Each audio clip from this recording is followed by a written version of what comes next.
یہ ریڈیو زرمبش اردو کی آواز ہے۔ آج 12 ستمبر اتوار کا دن اور سال 2021 ہے اور میں ہوں آپ کی میزبان سارین بلوچ۔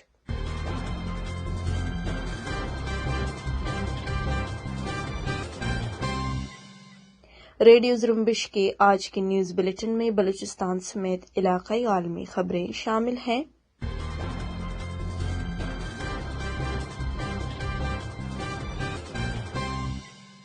کیچ میں مسلح افراد نے جمعرات کے روز قابض پاکستانی فورسز کے قافلے پر حملہ کیا ہے، جس میں قابض پاکستانی حکام کے 2 اہلکاروں کے ہلاک اور 1 کے زخمی ہونے کی تصدیق ہو گئی ہے۔ قابض حکام کے مطابق کیچ کے علاقے بلیدہ میں مسلح افراد نے فرنٹیئر کور کے قافلے پر حملہ کیا، جس کے نتیجے میں جانی نقصان ہوا۔ ہلاک ہونے والے اہلکاروں کی شناخت لانس نائک صبور اور عبدالستار جبکہ زخمی اہلکار کی شناخت حکیم کے نام سے ہوئی ہے۔ دی بلوچستان پوسٹ کے مطابق حملے کے فوراً بعد جائے وقوع پر تربت سے ہیلی کاپٹر متاثرہ جگہ پر آئے ہیں۔ بلوچستان لبریشن فرنٹ کے ترجمان میجر گوہرام بلوچ نے مذکورہ حملے کی ذمہ داری قبول کی ہے اور کہا ہے کہ جمعرات کو BLF کے سرمچاروں نے کیچ میں بلیدہ اور پروم کے درمیانی علاقے سروں کے آپ کے مقام پر قابض پاکستانی فوج کے 5 موٹر سائیکلوں اور 1 گاڑی کے قافلے پر گھات لگا کر حملہ کیا، جس میں 6 اہلکار ہلاک اور دوسرے زخمی ہوئے ہیں۔ گوہرام بلوچ کے مطابق حملے کے بعد قافلے کی مدد اور لاشوں کو اٹھانے کے لیے 3 جنگی ہیلی کاپٹر اسی علاقے میں آئے اور شدید شیلنگ بھی کی۔ میجر گوہرام بلوچ نے مزید کہا ہے کہ 7 ستمبر کو بلیدہ ہی کے علاقے باکارڈ میں قابض پاکستان کے فوجی چوکی پر سرمچاروں نے سنائپر رائفل سے حملہ کر کے 1 اہلکار کو ہلاک کیا۔ پاکستان کی میڈیا نے دعویٰ کیا ہے کہ عالمی دہشت گرد تنظیم داعش کے اہم رہنما فاروق بنگلزئی افغانستان کے صوبہ نیمروز میں ایک جھڑپ میں ہلاک ہو گیا ہے۔ پاکستانی میڈیا نے اپنے ذرائع کے حوالے سے کہا ہے کہ داعش کا اہم رہنما فاروق بنگلزئی مبینہ طور پر افغان طالبان کے ساتھ جھڑپ میں مارا گیا ہے۔ فاروق بنگلزئی پر الزام تھا کہ وہ ننگرہار افغانستان سے داعش نیٹ ورک کو سہولت فراہم کرتا تھا۔ پاکستانی میڈیا ذرائع کے مطابق فاروق بنگلزئی نے کئی بم دھماکوں اور ہلاکتوں کا اعتراف کیا ہے اور بلوچستان میں ہزارہ اور عیسائی برادری سمیت پولیس اہلکاروں کو بھی نشانہ بنایا ہے، تاہم آزاد ذرائع سے اس خبر کی تصدیق نہیں ہو سکی ہے۔ شال کے علاقے قلعہ قمرانی سے 5 ستمبر کے درمیانی شب قابض پاکستانی فورسز اور CTD کے ہاتھوں منصور قمرانی، واسع قمرانی، داؤد قمرانی، زبیر قمرانی، عزیز زہری، شکیل شہوانی، عمیر زہری، شیر سمالانی اور فخر الدین کی جبری گمشدگی کے خلاف جمعے کو شال میں احتجاجی ریلی نکالی گئی اور پریس کلب کے سامنے احتجاج کیا گیا۔ احتجاج میں قلعہ قمرانی سے جبری گمشدگی کے شکار ہونے والے افراد کے اہلخانہ اور اہل علاقہ سمیت مختلف مکاتب فکر کے لوگوں کے علاوہ بلوچستان سے لاپتہ کیے گئے دیگر لاپتہ افراد کے لواحقین نے کثیر تعداد میں شرکت کی۔ مظاہرین نے کھٹ پتلی حکومت سے مطالبہ کیا کہ قلعہ قمرانی سے جبری گمشدگی کے شکار ہونے والے نوجوان کے حوالے سے خاندان کو معلومات فراہم کی جائے۔ انہوں نے کہا کہ رات کی تاریکی میں فورسز ہمارے گھروں میں داخل ہو کر خواتین اور بچوں کو ہراساں کرتے ہیں اور نوجوانوں کو اپنے ساتھ لے کر سالوں سال تک ٹارچر سیلوں میں اذیت دیتے ہیں۔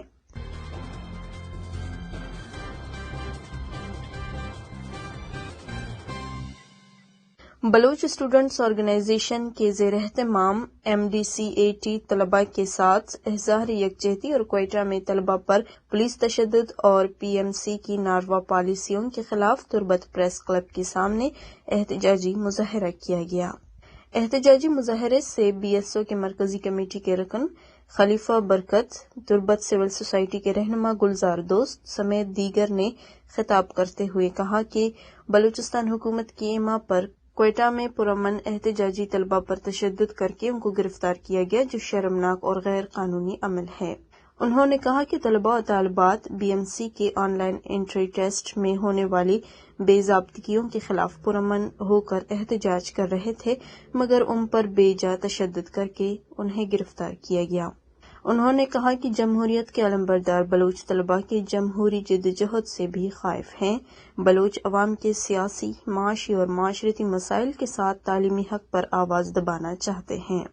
گوادر کے علاقے پسنی میں جمعے کے روز جماعت اسلامی بلوچستان کے صوبائی جنرل سیکرٹری مولانا ہدایت الرحمان نے ماہی گیروں کے احتجاجی مظاہرے سے خطاب کرتے ہوئے کہا ہے کہ غیر قانونی ٹرالرنگ کی روک تھام کے لیے حکومت ہر ماہی گیر کو لائسنس شدہ اسلحہ رکھنے کی اجازت دے۔ انہوں نے کہا کہ حکومت اگر اجازت دے تو 1000 نوجوانوں کا قافلہ ٹرالر مافیا کے خلاف مزاحمت کے لیے تیار ہے۔ پسنی کے ماہی گیروں سے اپنے خطاب میں انہوں نے کہا کہ ساحل کنارے آباد ماہی گیروں کو اب اپنے حقوق کے حصول کے لیے متحد ہونا ہوگا اور مڑا سے لے کر جیونی تک تمام ماہی گیر ٹرالر مافیا کے خلاف یکجا ہو کر اپنے سمندری حدود کو غیر قانونی ٹرالرنگ سے پاک کریں۔ انہوں نے کہا کہ اگر ضلع گوادر کے سمندر کو غیر قانونی ٹرالنگ سے پاک نہیں کیا گیا تو ماہی گیر 1 مہینے تک مکرانگ کوسٹل ہائی وے پر دھرنا دے کر اسے بند کریں گے، کیونکہ اب ماہی گیر بہت تنگ آ چکے ہیں، ہم سے ہمارا روزگار چھین لیا گیا ہے۔ افغان طالبان نے پنجشیر کے رہائشیوں کو نقل مکانی کرنے کا حکم دیا ہے۔ BBC فارسی کے مطابق پنجشیر کے ایک رہائشی نے بتایا کہ طالبان نے پنجشیر کے مختلف علاقوں میں لوگوں کو کہا تھا کہ وہ اپنے گھر چھوڑ کر کابل چلے جائیں۔ انہوں نے بتایا کہ طالبان پنجشیر کے لوگوں پر ظلم کر رہے ہیں اور انہیں بھاگنے پر مجبور کر رہے ہیں۔ ایک ویڈیو میں پنجشیر وادی میں کھڑی بسوں اور ٹرکوں سمیت درجنوں کاریں دکھائی گئی ہیں جن میں لوگ نقل مکانی کر رہے ہیں۔ ایک اور شخص نے بتایا ہے متعدد خاندانوں کے افراد جنہیں زبردستی کابل منتقل کیا گیا تھا، طالبان نے انہیں حراست میں لے لیا اور نامعلوم مقام پر منتقل کر دیا۔ اقوام متحدہ میں افغانستان کی مندوب غلام اسحاق زئی نے سلامتی کونسل کے اجلاس کے دوران عالمی برادری سے مطالبہ کیا ہے کہ وہ طالبان کو تسلیم نہ کرے اور ان پر مزید پابندیاں عائد کی جائیں۔ جمعرات کو سلامتی کونسل کے ورچوئل اجلاس کے دوران غلام اسحاق زئی نے خطاب کے دوران کہا کہ طالبان کی جانب سے نگراں حکومت کے لیے اعلان کردہ شخصیات پر بیرون ملک سفر پر پابندی سمیت اقوام متحدہ کی موجودہ پابندیوں کو نافذ کیا جائے۔ انہوں نے کہا کہ اگر طالبان رہنماؤں کے لیے سفری پابندیوں میں نرمی کی گئی تو وہ اس عمل کو بین الاقوامی سطح پر اپنی غیر متنوع حکومت کے لیے پذیرائی حاصل کرنے کے لیے استعمال کر سکتے ہیں۔ اقوام متحدہ نے کہا ہے کہ انہیں افغانستان میں تشدد اور ہراسانی کے بڑھتے واقعات تشویشناک ہیں۔ اقوام متحدہ کے مطابق افغانستان میں میڈیا اور اقوام متحدہ میں کام کرنے والے افغانوں کے خلاف تشدد اور ہراساں کرنے کے واقعات کی تعداد بڑھتی جا رہی ہے اور وہ اپنے مقامی عملے کو ہراساں کرنے اور دھمکانے کے بارے میں بہت پریشان ہیں۔ واضح رہے طالبان شدت پسندوں نے ایک اخبار کے 2 رپورٹروں کو الیکٹرک کیبلز سے باندھ کر کوڑوں سے بری طرح پیٹا تھا، جبکہ دیگر کئی صحافیوں نے BBC کو بتایا تھا کہ انہیں حراست میں لیا گیا اور متعدد بار تھپڑ مارے گئے اور ان کا سامان ضبط کر لیا گیا۔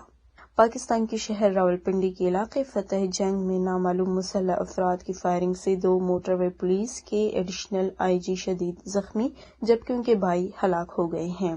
پاکستانی میڈیا کے مطابق یہ واقعہ جمعے کی شام اس وقت پیش آیا جب ایک سفید کار میں سوار افراد نے ایڈیشنل IG کی گاڑی پر اس وقت گولیاں چلائی جب دونوں گاڑیاں ٹول پلازا پر رکی تھیں۔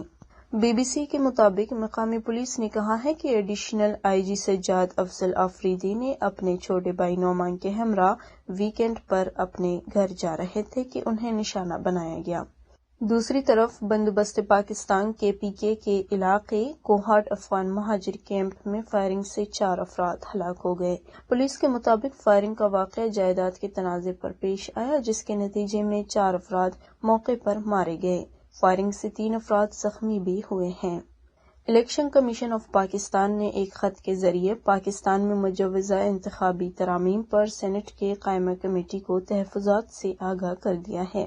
الیکشن کمیشن کے خط میں تحفظات کے 34 نکات شامل ہیں۔ خط میں کہا گیا ہے کہ دنیا کی بہترین جمہوریتیں بھی انتخابات کے لیے الیکٹرانک ووٹنگ مشین کا استعمال نہیں کرتے۔ شمالی امریکہ اور یورپ الیکٹرانک ووٹنگ مشین کے استعمال کو ترک کر چکے ہیں۔ الیکشن کمیشن نے خط میں مزید کہا ہے کہ آئندہ عام انتخابات میں الیکٹرانک ووٹنگ مشینوں کا استعمال قابل عمل تجویز نہیں ہے۔ جلد بازی کے کسی بھی فیصلے سے عوام کا انتخابی عمل سے اعتماد اٹھ جائے گا۔ دوسری طرف پاکستانی سینیٹ کی قائمہ کمیٹی نے انتخابات میں الیکٹرانک ووٹنگ مشین کے استعمال کو مسترد کر دیا ہے۔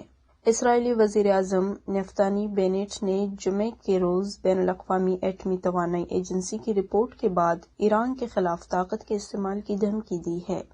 بینٹ نے کہا ہے کہ اسرائیل اس رپورٹ میں بیان کردہ صورتحال کو بہت سنجیدگی سے لیتا ہے اور ایران کو جوہری ہتھیاروں کے حصول سے روکنے کے لیے اپنی طاقت سے ہر ممکن کوشش کرے گا۔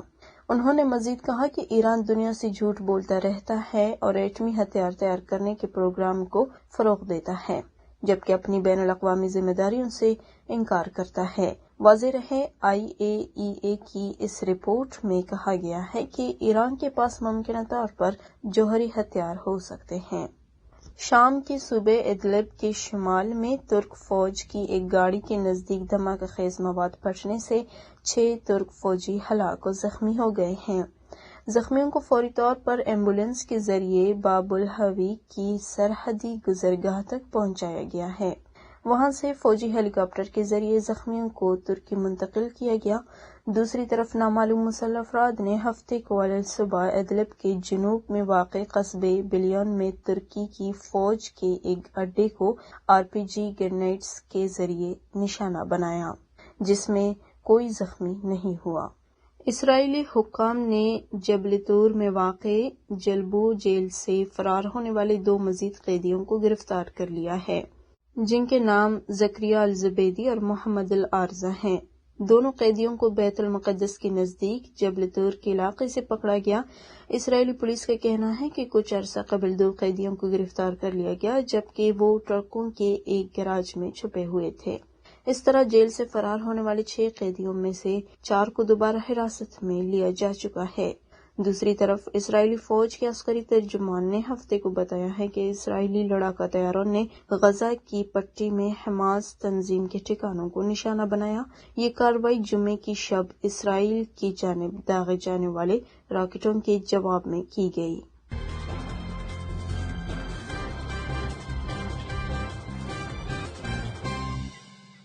اسی کے ساتھ ہی آج کی نیوز بلیٹن کا اختتام ہوتا ہے۔ سارن بلوچ کو اجازت دیجیے اور مزید خبروں کے لیے وزٹ کرتے رہیے ہماری ویب سائٹ زرمبش.com۔